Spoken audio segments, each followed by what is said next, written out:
მწერალთა სახლი. შემეცნებით საგანმანათლებლო პროექტი რადიო კინო და სტუდია კოცსი წარმოგიდგენთ. რევას კვერენჩხილაძის წიგნს საბუთები ღაღადებენ. პროექტი მომზადებულია სტუდია კოცსის ბაზაზე.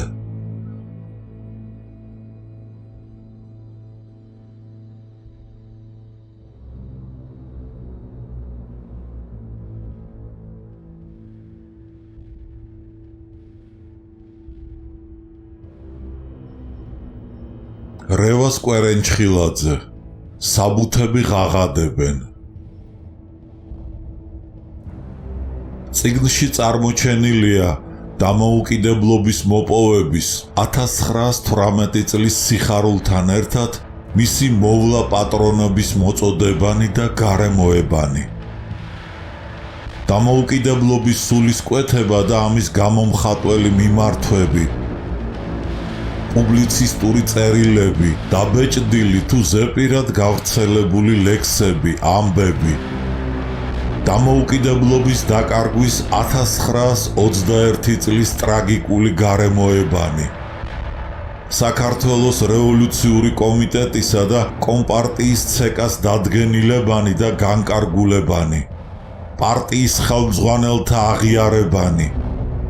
შინ სახკომის მუშაობის მეთოდების მამხილებელ დაკითხვათა ოქმები თუ სხვა საიდუმლო მასალები. მისივე მუშაკების განამხელი. შინ სახკომის ფარული თუ გაშიფრული აგენტების, დამსმენთა და პროვოკატორთა შეტყობინებანი. რეპრესირებულთა მონათხრობი.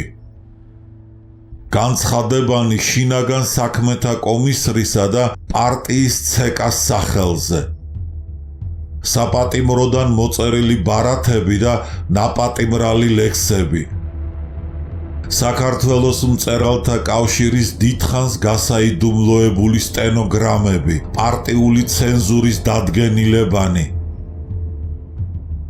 ამ წიგნის გამოცემასთან დაკავშირებით გაწეული უანგარო დახმარებისათვის ავტორი გულითად მადლობას უხდის საზოგადოება მემორიალის თავმჯდომარეს ბატონ გურამ სოსელიას, ამავე საზოგადოების პრეზიდიუმის წევრს ილამაზ მიწიშვილს, ისტორიულ მეცნიერებათა დოქტორს გიორგი ციციშვილს და ისტორიულ მეცნიერებათა დოქტორს გელა საითაძეს.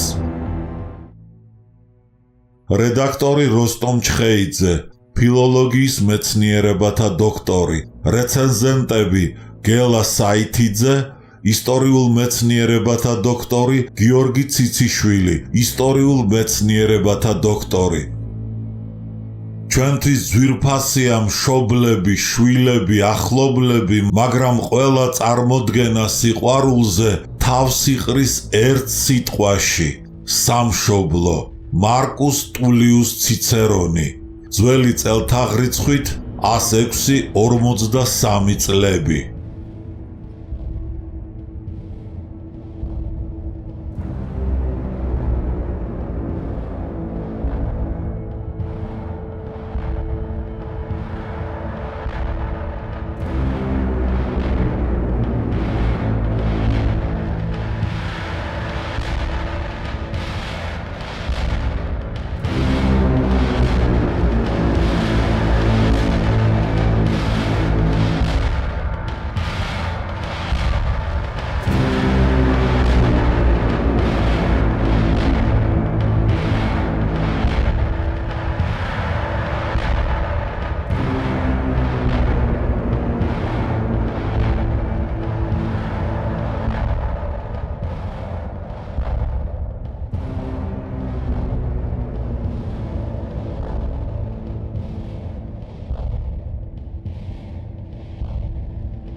თავი მეათე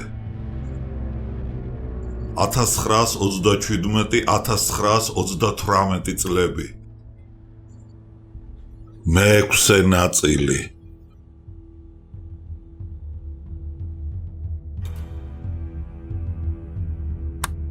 ამ პრეზიდიუმის საშინელ დამამცირებელს ხდომა დაკითხვებზე ნერვების განსჯისა და განსაკუთრებით პაოლო იაშვილის თვითმკვლელობის შემდეგ სულ უფრო და უფრო ვიწროვდებოდა წრე ტიციანის ირგვლივ. ბოლოს პოეტის გაშავება ისევ გიორგი ნატროშვილს უბრძანეს. ალბათ ისიც თავბეც იწყევლიდა და 30 სექტემბერს ლიტერატურულ საქართველოში იბეჭდება მისი მწვავე წერილი პოლიტიკური გახწნის ჭაობში. ფართო და მრავალფეროვანი არის ტიციან ტაბიძის თემატური ასპარეზი. თავისი მწერლობის მანძილზე ის ყველაზე უფრო მეც თავის თავზე სწერდა. ცოტა მელანი როდი ამოაშრო მან თავისი შემოქმედების, თავისი პიროვნების, თავისი პოეზიის შესახებ გარითმული მანიფესტების წერაში. ვარ მყარად უცადი და პირტიტველი, სწერდა იგი ერთ ლექსში. მეც ეს ბავშვი ვარ მზით გარუჯული, ამბობდა მეორეში და შემდეგ მე ვარ ტიტველა გველი, ვარ გაულელი ლერწამის ღერი, მიუმატებენ რომ მე ვარ ლომი, მე ვარ ცოცხალი ერთი მიურიდი, ვარ დაფრენილი ორბისგან გნოლი, ვარ გათელილი ლეკის ნაბადი, ვარ გარჩენილი ქვებზე კალმახი, ვარ დალეწილი ვით ჩემი რითმა და ასე შემდეგ. სომხეთის შესახებ დაწერილ ლექსებში ტიციან ტაბიძე თავის თავს ნიბლიაჩიც უწოდებს, ხოლო ოქროყანაში ამბობს, რომ მე ვარ პატარა ძაღლი, რომელიც თბილისს უყებსო. თავისთავად ცხადია ქვებზე დარჩენილი კალმახისა და გაუთლელ ლერწამის ღერის შესახებ აქ ბევრი ლაპარაკი არ დაგჭირდება, მაგრამ ერთი რამ აშკარაა, ტიციან ტაბიძემ ამ უმანკო გნოლმა, ამ ნიბლიაშ ჩიტმა, პირტიტველა და უცადმა ყრმამ მთელი წლების მანძილზე თავის პოეზიაში გადაიღო ყველაფერი ის, რაც ოდესმე დალპა და გაიხწნა ბურჟუაზიული ლიტერატურის ისტორიაში. მისი პოეზიის მასწავლებლები არიან არა მსოფლიოს საუკეთესო კლასიკოსები, არა მაღალი გონების ადამიანები, არამედ გენიოსები ნახევარი საათით, დენდიზმის ატმოსფეროში აღზრდილი დარდიმანდები, რეტროგრადული სიბნელის, საშუალო საუკუნეებრივ თილისმებით და მისტიკური ბნედიანობის შხამით მოწამლულთა უდიდესი ნაწილი მისი ლექსებისა. წაიკითხეთ მისი მღვდელი და მალარია, სეზონის ფალავანი, ქალდეას ბალაგანი და თქვენ დარწმუნდებით, რომ ეს არის არა ნამდვილი პოეზია, არამედ რელიგიური დამთხეულობა და ფანატიკური ბნედიანობა. ყველაფერს ამას თავისი სოციალური და პოლიტიკური დასაბუთება და აზრი გააჩნია. შემთხვევით როდია, რომ სწორედ ეს მისტიკური ბნედიანობა და საშუალო საუკუნეების პირქუში და ველური ფანატიზმი დაუპირისპირა გერმანიის ფაშისტური ყაჩაღების ბანდამ ნამდვილ ხელოვნებას და კულტურას. ტიციან ტაბიძის ქება დიდების საგნად მის ძველ ლექსებში გამხდარა ყოველივე ანტისაზოგადოებრივი, ამორალური, პატრიარქალური, ანტიხალხური და ანტიადამიანური ტენდენცია. რა კულტურაზე შეიძლება ლაპარაკი, როცა ხსენებულ პოეტს თავისი შთაგონების მთავარ წყაროთ შავი მაგია მიუჩნევია. ეს ხომ რელიგიური ფანატიზმის ყველაზე უფრო ბარბაროსული სახეა. მთელი ეს მისტიკა მართლაც რომ მძიმე შთაბეჭდილებას ქმნის, როცა ხელახლა ქვეყნდება 1934 წელს. ამ ლექსებში ნამდვილი ქაოსია, რომელშიდაც ერთად გამოდიან ერთის მხრივ სუქანი გომბეშო და მეორეს მხრივ ღვთისმშობელი.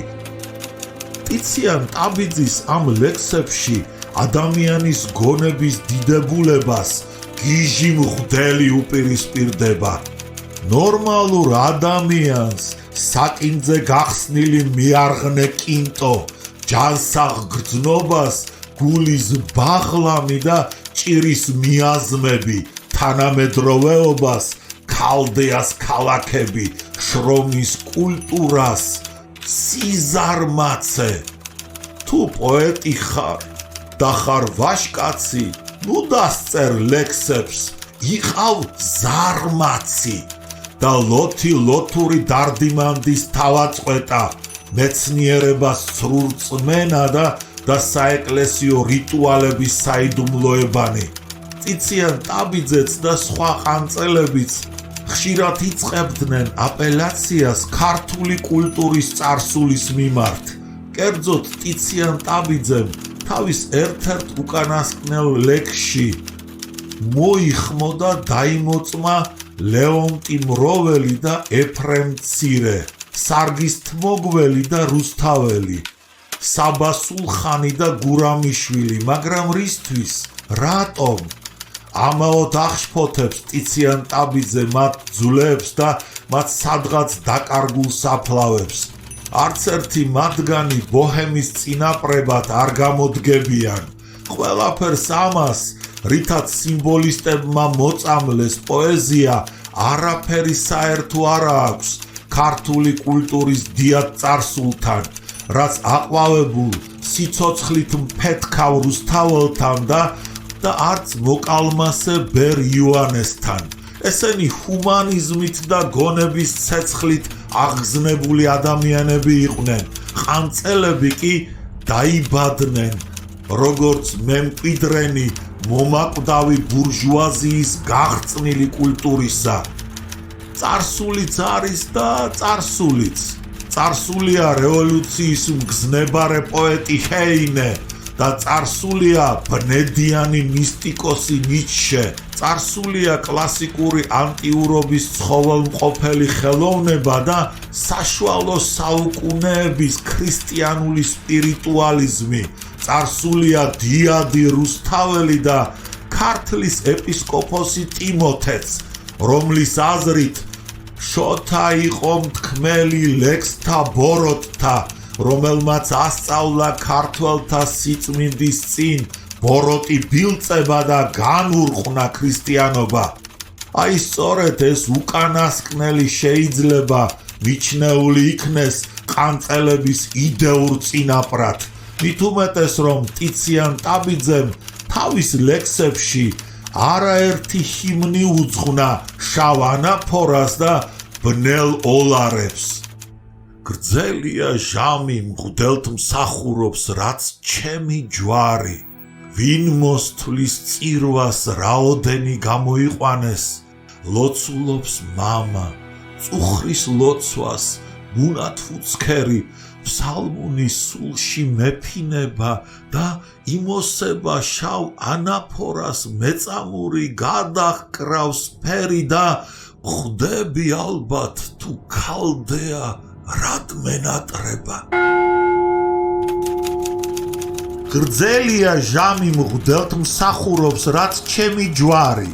ვინ მოსთვლის წირვას რაოდენი გამოიყვანეს, ლოცულობს მამა მწუხრის ლოცვას ბუნათუცქერი, ფსალმუნის სულში შემიფრინდა და იმოსება შავ ანაფორას მეწამული გადაჰკრავს ფერი და ხვდები ახლა თუ ქალდეა რად მენატრება. ლექსში მღვდელი და მალარია კუბოში ტიციან ტაბიძე აცხადებს ჩემში სწირის მამა ჩემის შავი ანაფორაო. მეორე ლექსში უაბჯრონი იგი სამყაროს დაწყეულილ და შხამიან ბაღს უწოდებს. ტიციან ტაბიძე თავისი პოეტური შემოქმედების მანძილზე იცვლიდა ლიტერატურულ სკოლებს, როგორც ხელთათმანებს. ერთ დროს უცებ მან დადაისტად გამოაცხადა თავი. ცნობილია რომ დადაიზმი იყო ცინიკური გრიმასები ბურჟუაზიული ხელოვნებისა. მივაფურთხოთ კაცობრიობას და ხელოვნებას. ასეთი იყო დადაისტების მთავარი ცნება.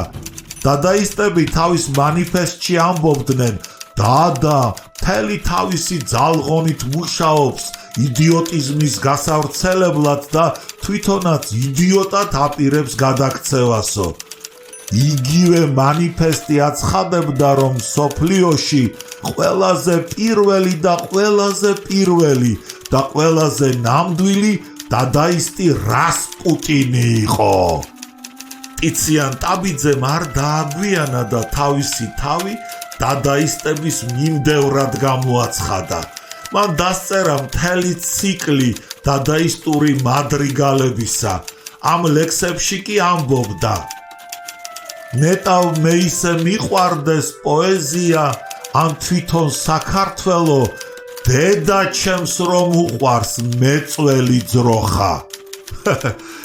საქართველოში ყოველ ჭორფლიან ქალს თავისი საკუთარი ჰყავდა პოეტი. დღეს ღვთისმშობელი რომ ძირს ჩამოვიდეს, მითხარით მართლა, ვინ ეტყვის ლექს? იგივე გა და თქვით პირდაპირ, თქვენზე უფრო მასხარაობაა თქვენი ლექსები. ლექსებისათვის ვინც მოიცლის, ის რა კაცია? ამავე მადრიგალებში ტიციან ტაბიძე წერდა: შემიძლია დავიჩემო, რომ სიზმარის ნამდვილი ღმერთი ვარ და თუ ამას დაემატება, რომ ლოთობა ჩემი სტიქიაა, ჩემზე ეროვნული პოეტი არ ყოფილა საქართველოში. როგორც ვხედავთ, ტიციან ტაბიძემ მართლაც ორთოდოქსალურად დაიცვა დადაიზმის პროგრამა. მან შეაფურთხა კაცობას, სამშობლოსაც, პოეზიასაც და საერთოდ ყოველგვარ ჭეშმარიტ გრძნობას. თურმე ქართველი ხალხის მთავარი თვისება სიზარმაცე და ლოთობა ყოფილა. ამაზე მეტი უპასუხისმგებლობა და თუ გნებავთ, დადაიზმიც მართლაც ძნელი მოსაძებნია. ასეთი იყო სიმბოლიზმის ლიტერატურული სკოლა, რომელშიც ყველა რეაქციულ იდეას, ყოველგვარ ნაციონალისტურ აგრესიულობას ბურჟუაზიული ხელოვნების არსენალიდან მოათრევდა ქართულ ლიტერატურაში და ამ იდეების გახარებას ცდილობდა.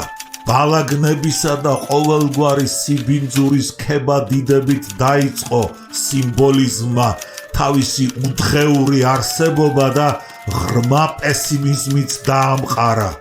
ტიციან ტაბიძემ ისიც კი სცადა, რომ ღრმა ნაციონალურ პოეტად მოეჩვენებია თავი. ამ ცდის ნიმუშია ლექსი რომ იყოს თერგი ორი ამდენი. ეს არის უკვე დაუფარავი ნაციონალიზმი. ლექსში ლაპარაკია იმ პოეტების შესახებ, რომელიც ტიროდნენ თერგთან და დარიალთან. ლაპარაკია ილია ჭავჭავაძისა, ნიკოლოზ ბარათაშვილისა და ვაჟა ფშაველას შესახებ, მაგრამ ყველასათვის ნათელია, რომ იმ პოეტებთან მას არაფერი საერთო არ აქვს. ამავე ლექსში ტიციან ტაბიძე აცხადებს: თერგი ორი ამდენი რომ იყოს, თვალებს ცრემლებად ვეღარ გასწდებაო. მეორე ლექსში მეწყერი მეწყერს ტიციან ტაბიძე აცხადებს: ხევსურის ჯაჭვის ნაგლეჯი რგოლი, ერთი ვაცხადებ მარტო ჰაზავაც. გასაგებია თუ ვის წინააღმდეგ აცხადებს ჰაზავაც ტიციან ტაბიძე. ამ გაშიფრული ანტისაბჭოთა ლექსების შხამიანი და ვერაგული აზრის ამოცნობა ძნელი როდია, თუმცა ტიციან ტაბიძე აცხადებს, რომ საკუთარ ძმასაც ვეღარ გაუმხელ, რაც ჩაკირულა გულში ბაღლამიო. მაგრამ მიუხედავად ამისა, ეს ბაღლამი საკმაოდ გამოჩნდა მის ლექსებში. ამაზე ლაპარაკობენ ყალბის სიღრმით და ყანწელებისათვის ჩვეული მანჭვა გრეხით დაწერილი ლექსები, რომელიც ტიციან ტაბიძემ მიუძღვნა ფაშისტური ოხრანკის ჯაშუშებს, გრიგოლ რობაქიძეს და პაოლო იაშვილს. არც ის იყო შემთხვევით, რომ ტიციან ტაბიძე თავის ლექსებში ქებადიდებით იხსენიებდა სამგზის სხეულ მტრებს, კონტრრევოლუციის ნაძირალებს. სიმართლე წამოსცდა ტიციან ტაბიძეს, როცა თავის ერთ-ერთ ლექსში მელიტა განაცხადა, მე ჩემი სახელით ვარცხვენ იტალიურ რესონანსის ეპოქის ტიციანსო, ჭეშმარიტად ეს ასეა. წარმოიდგინეთ, რა დღეში ჩავარდებოდა ამ წერილის წამკითხავი ტიციანი. ამას კარგად გვისურათებს ნიკოლო მიწიშვილის საქმის გადასინჯვასთან დაკავშირებით მის საქმეში არსებული მიმოხილვითი ცნობა, ფურცელი 193. საარქივო საქმიდან ტიციან იუსტინესძე ტაბიძის, ნომერი 968, 1951 წელი. საქმე ფორმულარიდან ჩანს, რომ 1927 წლის 6 ოქტომბერს შემოვიდა აგენტურული შეტყობინება, რომელშიც წერია, ტიციან ტაბიძის ცოლი შეშჩიოდა შემტყობინებელს, რომ ისინი გაწამდნენ გაურკვევლობის მდგომარეობაში და რისხვის მოლოდინში. მან თქვა, რომ ასევე იყო პაოლო იაშვილი.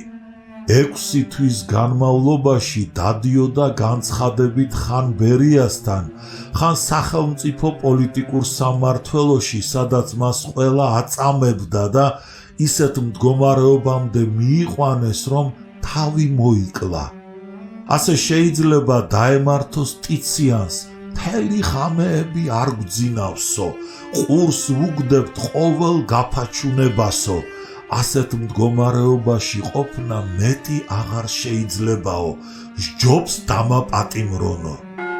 საშინელების ამ მოლოდინმა ბევრი გატანჯა კომუნისტური რეჟიმის ბატონობისას, განსაკუთრებით გასული საუკუნის 30-იან წლებში და საერთოდ ეს დამთრგუნველი ფიქრი და შიში ყოველთვის ძნელი ასატანი იყო ადამიანისათვის.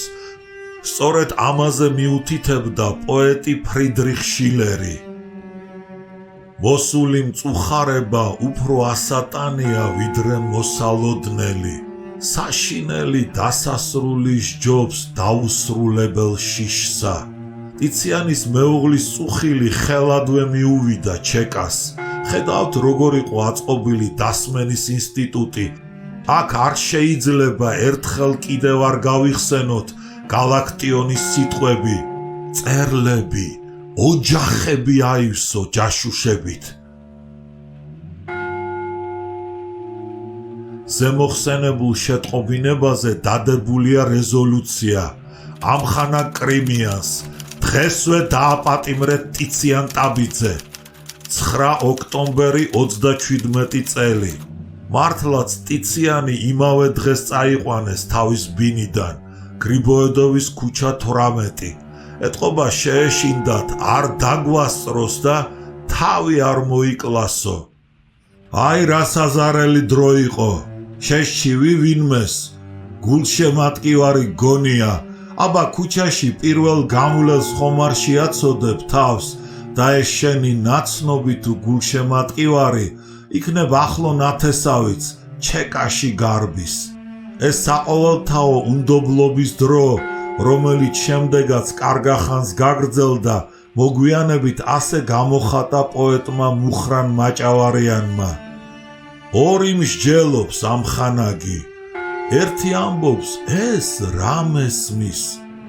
მყის შეწყვიტეს ლაპარაკი, შეეშინდათ მესამესი. ახლა ტიციანის წინასწარმეტყველება.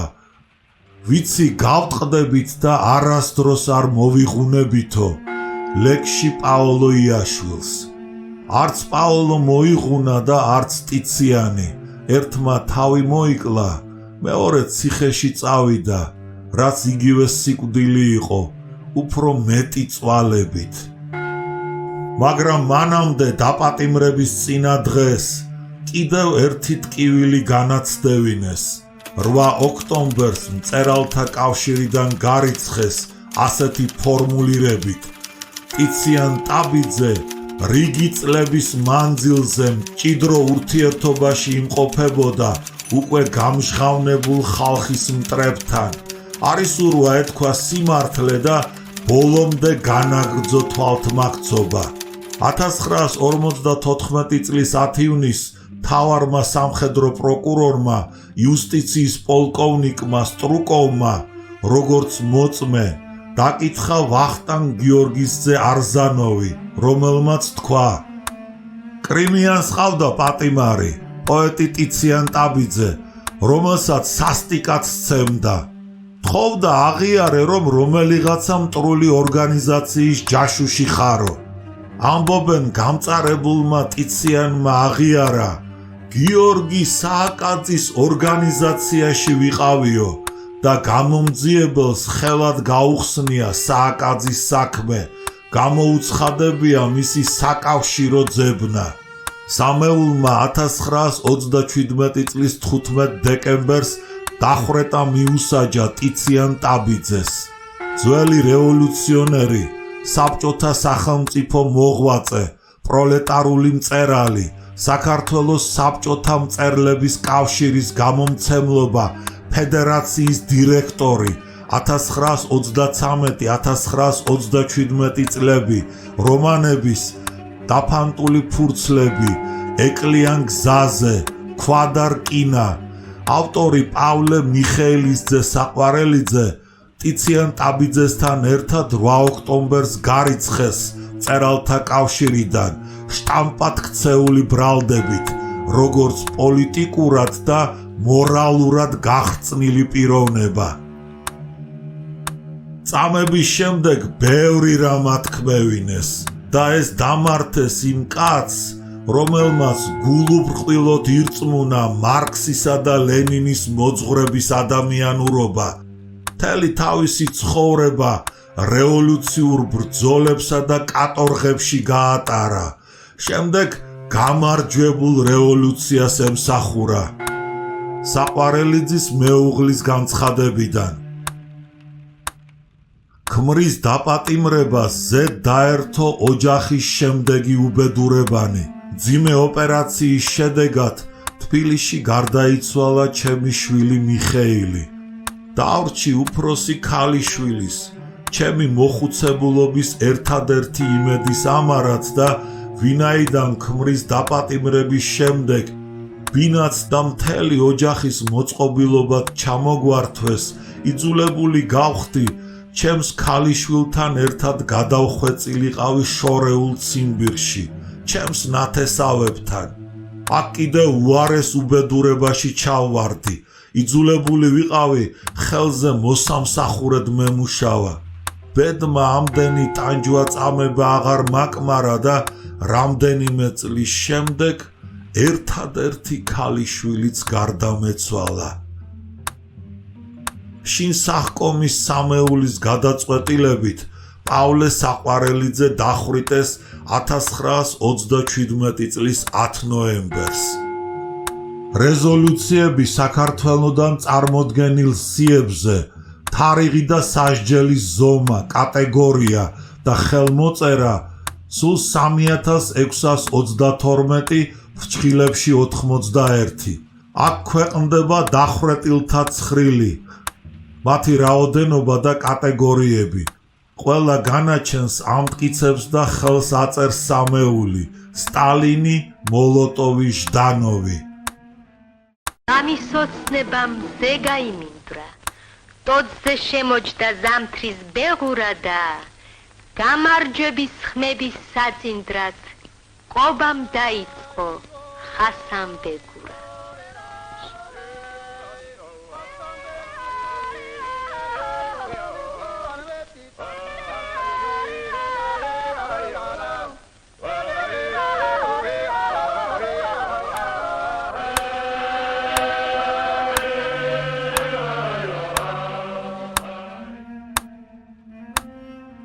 ასე მოსპეს ოპოზიციურად განწყობილი თუ ასეთად მიჩნეული საუკეთესო ქართველები.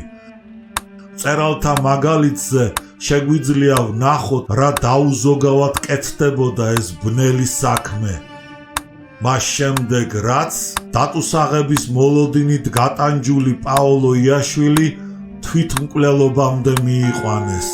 პატიმრობაში დამცირებული, დაუნდობლად გვემულწამებული მიხეილ ჯავახიშვილი, ტიციან ტაბიძე, ნიკოლო მიწიშვილი, ვახტანგ კოტეტიშვილი, სერგო ამაღლობელი, ვარლამ ხუროძე, მალაქიაშვილი, ჟანგო, ივანე ღოღობერიძე, ვლადიმერ ბერაძე, ხოზიკა, ცხოვრებიდანაც და წერლობიდანაც ამოგლიჯეს. თვით კომუნისტური პროლეტარული მწერლები მეტნაკლებად ბოლშევიკების პოზიციაზე მდგომნი პავლე საყვარელიძე, ბენიტო მირიან ბუაჩიძე, ბარონ ბართლომე ბიბინეიშვილი, რაჟდენ კალაძე, სევასტი თალაკვაძე, ალექსანდრე დუდუჩავა, ბუჭუა, სამუელ კუპრაშვილი დასახვრეტად გაიმეტეს. მოსასპობად გამზადებული ქრისტეფორე რაჭველიშვილი, გერცელ ბააზოვი, არჩილ ჯაჯანაშვილი და კომუნისტური პოლიტმწერლები გრიგოლ მუშიშვილი, ხოფერია, ვალერიან ლუარსამიძე განგებ გამოტოვეს. ლიტერატურულ საქართველოში 1927 წლის მიწურულს დეკემბრის თვეში ქვეყნდება დარჩენილ მწერალთა ფოტოსურათი, გადაღებული მწერალთა სახლის ბაღის კიბეებზე, გადარჩენილი, მაგრამ ამ იმედთან ერთად ბევრ მათგანს შიში მაინც ძილს უფრთხობდა. ვითომ გადავრჩითო? სურათზე ზემოდან მარცხნიდან არიან გრიგოლ ცეცხლაძე, ერემია ქარელიშვილი, ბორის ჩხეიძე, ბესო ჟღენტი, დიმიტრი ბენაშვილი, სიმონ თვარაძე, გრიგოლ გუგული ბუხნიკაშვილი, ლევან მეტრეველი, ნიკოლ ორთქიფანიძე, ვიქტორ გაბესკირია, კარლო კალაძე, აკაკი გაწერელია, პოლიკარპე კაკაბაძე, ალექსანდრე ქუთათელი, გერონტი ქიქოძე, როდიონ ქორქია, ილია აღლაძე, აკაკი ბელიაშვილი, ვალერიან გაფრინდაშვილი, სიმონ თავაძე, ვასო გორგაძე, კალე ბობოხიძე, იაკინ თელისაშვილი, იოსებ გრიშაშვილი, სერგო კლდიაშვილი, მარიკა მიქელაძე, დემნა შენგელაია, ლეო ქიაჩელი, ლევან ასათიანი, დავით სულიაშვილი, იოსებ ტატიშვილი, პავლე ინგოროყვა, კონსტანტინე გამსახურდია, არისტო ჭუმბაძე, ანა ხახუტაშვილი, ეკატერინე გაბაშვილი, მარიამ გარიყული, სანდრო შანშიაშვილი, სანდრო ეული, გიორგი ლეონიძე, ალექსანდრე გომიაშვილი, შალვა დადიანი, ილო მოსაშვილი, ალიო მაშაშვილი მირცხულავა, კონსტანტინე ლორთქიფანიძე, ირაკლი აბაშიძე. მწერალი დიაჩინელი, დავით მელიტონისძე ჩხეიძე, საქართველოს მწერალთა კავშირის ქუთაისის განყოფილების თავმჯდომარე 1926-1927 წლები და საერთოდ იქაური კულტურულ სამწერლო ცხოვრების თავკაცი და დაუცხრომელი მოღვაწე 1927 წლის მსხვერპლი შეიქმნა. აი როგორ იგონებს იმ დღეებს მწერლის ვაჟი, ცნობილი კინორეჟისორი რეზო ჩხეიძე. მოსახდენი მოხდა, ღამის 2 საათზე მოვიდნენ. მაშინ უკვე ბალახვანში, ხახანაშვილის ქუჩაზე ვცხოვრობდით. გაგვეყვიძა პატარებს ჩხრეკა, სახლი გადაქოთებულია, დედა და მამა გაოგნებული დგანან. დგება სამუდამო განშორების წუთები. მამა იღებს საფულეს. საფულედან 26 მანეთს. ესაა სულ ჩვენი სიმდიდრე. იწყება უმამობა, უბინაობა. ხახანაშვილის დიდი ბინიდან გამოყარეს ზამთრის სუსხში. შეგვიფარა რკინიგზელმა, ახლო ნათესავმა, ლადო მაჭავარიანმა დროებით.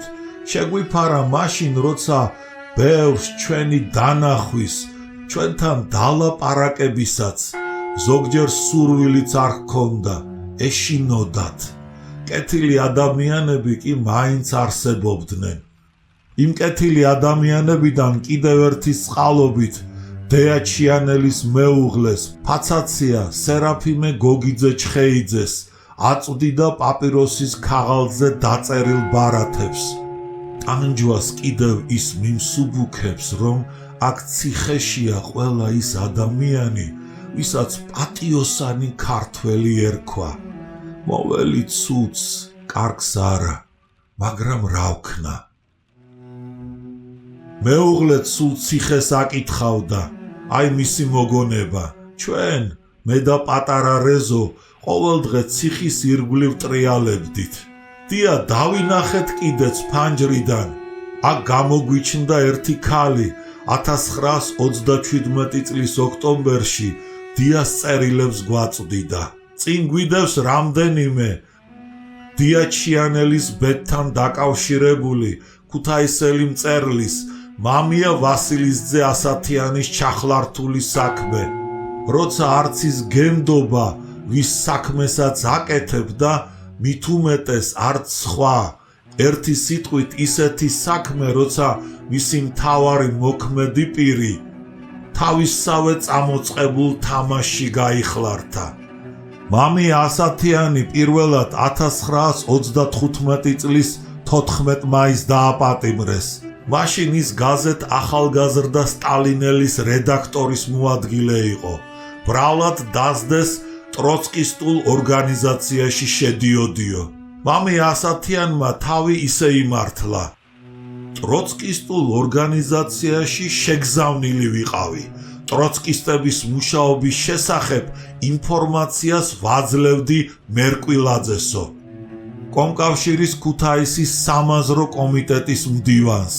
მამია ასათიანის ამ აღიარებას ადასტურებს მიხეილ რუხაძე 1936 წლის 15 თებერვლით დათარიღებული მისი ცნობა ჩაკრულია ასათიანის პირველ საქმეში ნომერი 79 ფურცელი 12. 1926-27-28 წლებში მუშაობდი კომკავშირის სამაზრო კომიტეტის კულტპროპ განყოფილების გამგედ. აღნიშნულ წლებში პარტიულ ორგანიზაციებთან ერთად კომკავშირის ორგანიზაცია აწარმოებდა ბრძოლას ტროცკისტულ კონტრრევოლუციურ ორგანიზაციებთან. ქუთაისში არსებობდა როგორც პარტიის რიგებში, ისე კავშირში მათი მძლავრი არალეგალური ორგანიზაციები. აღნიშნული კონტრრევოლუციური ორგანიზაციები გახსნილი იქნა ამხანაგ მამია ასათიანის აქტიური მონაწილეობით. მამია ასათიანის ჩვენი და პირადად მერკვილაძის დავალებით აწარმოებდა ფორმალურად ჩვენს წინააღმდეგ ბრძოლას, რისთვისაც გამოვრიცხეთ ის ორგანიზაციიდან. მთავარი მიზანი იყო, რომ მას კავშირი დაეჭირა არალეგალურ ორგანიზაციებთან. ჩვენი დავალება ამხანაგ ასათიანის მიერ შესრულებული იქნა, რომ აღგვედგინა შემდეგ ის ორგანიზაციაში მას ხელი მოვაწერინეთ დეკლარაციაზე. ეს საქმე იცოდა მხოლოდ მერკვილაძემ და მე. დანარჩენი ბიუროს წევრებისათვის არ გაგვიმხელია, რადგან ერთ-ერთ დაჭერილ არალეგალურ საქმეებში ოპოზიციონერთა სიაში აღმოჩნდა მათი სახელი და გვარი, რამაც იძულებული გაგვხა და მიგვეტანა ეჭვი ბიუროს ზოგიერთ წევრებზე. საქმეში არის სოკრატ მერკვილაძის, ამ დროისათვის უკვე ტყიბულის რაიაღმასკომის თავმჯდომარის ხელით დაწერილი ცნობაც, რომელიც ადასტურებს, რომ მამია ასათიანი ჩვენი დავალებით იყო შეგზავნილიო, ფურცელი 14. რუხაძისა და მერკვილაძის ამ ცნობების საფუძველზე მამია ასათიანი სინამდვილეში კონტრრევოლუციურ ტროცკისტულ ორგანიზაციას არ ეკუთვნოდა, ჩვენი დავალებით იყო შესულიო. 1935 წლის 4 ივნისს მამია ასათიანი გაათავისუფლეს და საქმე შეუწყვიტეს. ხომ არ იყო ყოველივე ეს მამია ასათიანის გადასარჩენად მოფიქრებული. 1936 წლის 1 დეკემბერს ისევ გაუხსენეს ტროცკისტულ ორგანიზაციაში ყოფნა სწორი არაა, რომ კომკავშირის დავალებით იყავი შესულიო და დააპატიმრეს. ეს მოხდა ალექსანდრე ტარასის ძე მაღლაკელიძის დაპატიმრებასთან დაკავშირებით. მან დაკითხვაზე თქვა, რომ მიხეილ ასათიანი თავისით მოვიდა ჩვენთან, მითხრა პარტიას არ ვეთანხმებიო. მაგრამ მიხეილ ასათიანის საქმე ნომერი 1524 ცალკე გამოყვეს. იმის დასაზუსტებლად მისცა თუ არა ქალაქის სამაზრო კომიტეტის მდივანმა მერკვილაძემ დავალებაო, რადგან მიხეილ ასათიანმა შინსახკომის ქუთაისის განყოფილებას ახალი განცხადებით მიმართა და ამტკიცებდა საქმე ნომერი 1524 ფურცელი 1020. მე ყოველ ღამეს ინფორმაციას ვაწვდიდი მერკვილაძეს ჩატარებული კრებების შინაარსის შესახებ. მამი ასათიანმა ამჯერადაც მოიშველია რუხაძისა და მერკვილაძის ცნობების ასლები, მაგრამ გამოჩნდა ჭყონიას ინფორმაცია ფურცელი 40. 1926-1927 წლებში ვიყავი კომკავშირის რაიკომის პრეზიდიუმის წევრი და სამხედრო განყოფილების უფროსი. ასეთი მასალები ჩემთან იყრიდა თავს. მამი ასათიანს კი არაფერი მოუწია და მე არაფერი ვიციო. მერკვილაძემ კვლავ დაადასტურა, მხოლოდ მე და რუხაძემ ვიცოდითო. 1936 წელი, ფურცელი 103-108. გამომძიებელმა დემუროვმა შეისწავლა საქმე და საქართველოს შინსახკომსაც ტროცკისტობის დასაბუთებულობის გამო 1937 წლის 28 თებერვალს კვლავ გაათავისუფლა ასათიანი, თავის საქმეს აკურატულად აკეთებდაო. 3 თვის შემდეგ ჯიქიას სახელზე შედის საქართველოს მწერალთა კავშირის ქუთაისის განყოფილების ხელმძღვანელობის წერილი, რომელიც აქ მთლიანად მომყავს. ასათიანის მესამე საქმე ნომერი 206-44, ტომი 1, ფურცელი 1-2. ამით გაცნობებთ, რომ ტროცკისტი მამია ვასილის ძე ასათიანი, რომლის შესახებაც ჩვენ ქუთაისის შინსახკომის ყოფილი უფროსის, ეხლახან გამომჟღავნებული გაიძვერა ტროცკისტ შოთაძის სახელზე შეტანილი ჰქონდა განცხადება და რომელსაც ვაცნობეთ მამი ასათიანის ტროცკისტობის და მთელი რიგი სხვა ბრალდებების შესახებ, როგორიც არის პარტიისა და მთავრობის ხელმძღვანელთა ლანძღვაგინება, ქუთაის მრეწვიდან, პროფსაბჭოს კულტსექტორიდან, საკონსერვო ქარხრიდან ფულების გამოძალვა და გაფლანგვა, მწერალთა კავშირის წევრთა და ხელმძღვანელთა დისკრედიტაცია და ავტორიტეტის დაცემა და სხვა. ყოველივე ამ გარემოებათა გამო ასათიანი დაპატიმრებულ იქნა გასული წლის, ესე იგი 1936 წლის ოქტომბრის თვეში. 2 თვის პატიმრობის შემდეგ ასათიანი გამოშვებული იქნა. განთავისუფლების შემდეგ მან განცხადებით მიმართა პარტიის ცენტრალურ კომიტეტში აღდგენის შესახებ, მაგრამ უარით იქნა გასტუმრებული. აგრეთვე განცხადება ჰქონდა შეტანილი მწერალთა კავშირში აღდგენის შესახებ. ჩვენც უარი ვუთხარით. ამის შემდეგ ასათიანმა ისევ განაგრძო მითქმა-მოთქმა ჩვენი ლანძღვაგინება, როგორც თვით ტროცკისტი. კავშირი ჰქონდა ტროცკისტ რაჟდენ გაბეჩავასთან, სეფერთელაძესთან და კენჭოშვილთან. ასათიანმა მწერალთა კავშირში წარმოადგინა ქუთშინსახკომის ცნობა მისი რეაბილიტაციის შესახებ. ცნობას ხელს აწერდნენ თვით შოთაძე და დემუროვი. მიუხედავად ამისა, ჩვენ ასათიანი არ აღვადგინეთ. ვინაიდან ეს ცნობა არ მიგვაჩნია დამაჯერებლად, გამომდინარე საქმის ვითარებიდან. ტროცკისტი ასათიანი უსათუოდ იმყოფებოდა შოთაძის და შინსახკომის ზოგიერთი მუშაკის მფარველობის ქვეშ და ამისთვის მოხდა ასათიანის განთავისუფლება. გავიხსენოთ, რომ სწორედ აქ ნასესხები დემუროვი ატარებდა დიაჩიანელის დაკითხვას. ცხადია, ის არ დაუვიწყებდა დიას ცოტა ხნის წინ უნდობლობა რომ გამოუცხადა შოთაძესთან ერთად მის მიერ ხელმოწერილ ცნობას. გაცნობებთ რა ამ მდგომარეობას საჭიროა ტროცკისტ მამია ასათიანის საქმის ხელმეორედ გამორკვევა და სათანადო ზომების მიღება. ქუთაისის მწერალთა კავშირის თავმჯდომარე დიაჩიანელი, პარტიის წევრი 1930 წლიდან, ქუთაისის მწერალთა კავშირის პასუხისმგებელი მდივანი ილია ხოშტარია, კომკავშირის წევრი 1925 წლიდან, მწერალთა კავშირის წევრი კვირკველია. 16 ივნისი 37 წელი. 1937 წლის 10 ივლისს ასათიანი მესამედ დააპატიმრეს. მეორე დღეს დაკითხვაზე წერილობით კვლავ დაბეჯითებით გაიმეორა ადრე თქმული. მე 1927 წელში ქუთაისში კომკავშირის სამაზრო კომიტეტის მდივნის მერკვილაძის მიერ ვიყავი შეგზავნილი ტროცკისტულ ორგანიზაციაში იმ მიზნით, რომ მემხილა ტროცკისტული მუშაობა და მიმეწოდებინა ცნობები მერკვილაძისათვის, რასაც ვაწარმოებდი სისტემატურად. საქმე 2664 ტომი პირველი, ფურცელი პირველი. იმასვე იმეორებს 19 ივლისს დაკითხვაზე და უმატებს.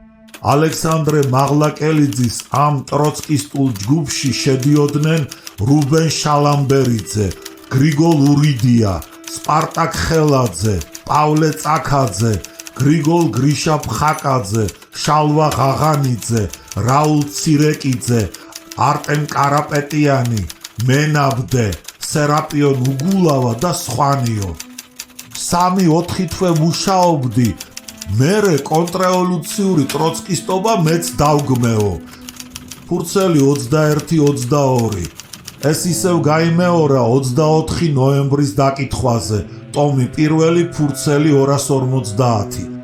ასათიანის საქმის გამო მის მიერ დასახელებული ტროცკისტული ჯგუფის წევრებიდან დაკითხეს რამდენიმე კაცი. გრიგოლ იუსტინისძე ურიდია, 1937 წლის 26 სექტემბერს, ტომი პირველი, ფურცელი 3. ტროცკისტულ მუშაობაში ასათიანმა ჩამაბაო. ის აგიტაციას ეწეოდაო. ამას ბასილიძე და გვანცელაძე დაამტკიცებენო. მეორე დღეს დაკითხულმა კალისტრატე გიორგისძე ბასილაძემ მართლაც დაადასტურა. ტომი პირველი, ფურცელი 5-6. რუბენ ნიკიფორესძე შალამბერიძემაც დაადასტურა. 1937 წლის 7 ოქტომბერი, ტომი პირველი, მე-9, მერვე მე-10. ტროცკისტულ აგიტაციას ეწეოდაო. მწერალთა ორგანიზაციის წარმომადგენელი ხოშტარიაც დაკითხეს. 1937 წლის 14 ოქტომბერი, ტომი პირველი, ფურცელი 7. მას თქვა, ასათიანი ახლოს იყო ხალხის მტრებთან, კენჭიშვილთან, ჯიშკარიანთან, აბელ ქირიასთან, ლომინაძეებთან, პაოლო იაშვილთანო. ქუთაისის მწერალთა ორგანიზაციის ხელმძღვანელობის წინააღმდეგ ახალგაზრდა მწერლებს რაზმავდაო. ასათიანი ატარებდა შინ სახკომის თანამშრომლის სახელს და ეჩემებოდა მოქალაქეებს დაპატიმრებით. ასათიანს ისევ ის კითხვა დაუსვეს, ტროცკისტულ ჯგუფში შეგზავნილი იყავი. რატომ შინ სახკომმა არ იცოდაო? ტროცკისტულ ჯგუფში დავალებით ვიყავი შეგზავნილიო. 1937 წლის 25 ოქტომბერს საქმე სამეულს გადაუგზავნეს. საქართველოს შინსახკომის სამეულმა არ დაუჯერა ასათიანს და 10 წელი შრომა გასწორების ბანაკში ყოფნა მიუსაჯა. სასჯელს ვიატლაგის მე-10 საბანაკო პუნქტში იხდიდა, კიროვის სოროკამსკი. 1939 წლის 22 სექტემბერს ასათიანი ვიატკის ბანაკიდან განცხადებას უგზავნის შინ სახკომის ქუთაისის განყოფილების უფროს, ტომი 1 ფურცელი 29-31.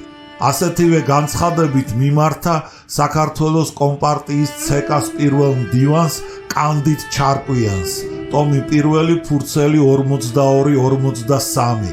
ამ განცხადებებში ასათიანი წერს: თქვენ გემსახურებოდით, შეცდომით ვარ დაპატიმრებული და კონკრეტული მაგალითით დაგიდასტურებთ ჩემს დამსახურებას. ჯგუფს უერთდებოდა ცნობილი ტროცკისტის, სამსონ გოგოლაშვილის და ელენე გოგოლაშვილი. ეს უკანასკნელი ითვლება უფრო პასივად, მაგრამ ამბობდა, რომ ხმას ვაძლევ ჩემი ძმის იდეებსო.